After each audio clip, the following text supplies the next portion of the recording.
નમસ્કાર દર્શક મિત્રો, આપ નિહાળી રહ્યા છો N24 ગુજરાતી। તો નજર કરીશું આજના મહત્વના સમાચાર પર। આમોદ નેશનલ હાઈવે 64 પર રખડતા ઢોરનો કહેર, વધુ એક માસૂમ વાછરડાનું મોત। આમોદ 4 રસ્તા પાસે અજાણ્યા વાહનની અડફેટે વાછરડાનું ઘટના સ્થળે જ મોત। અકસ્માત બાદ ટ્રાફિક જામની સ્થિતિ। નગરપાલિકાની ટીમે જેસીબીથી મૃત વાછરડાને રસ્તા પરથી ખસેડ્યું।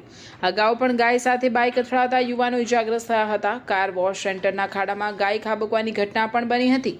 નગરપાલિકાએ પશુપાલકોને ઢોરવાડામાં બાંધવા માઇક દ્વારા અનાઉન્સમેન્ટ કર્યું હતું, છતાં સમસ્યા યથાવત।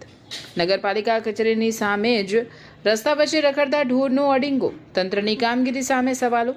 રાત્રિના સમયે રસ્તા વચ્ચે બેઠેલા ઢોર વાહન ચાલકો માટે અકસ્માતનું જોખમ બની રહ્યા છે। સ્થાનિકોના આક્ષેપ મુજબ છેલ્લા એક મહિનામાં 3 થી 4 પશુઓ અકસ્માતમાં મોતને ભેટ્યા।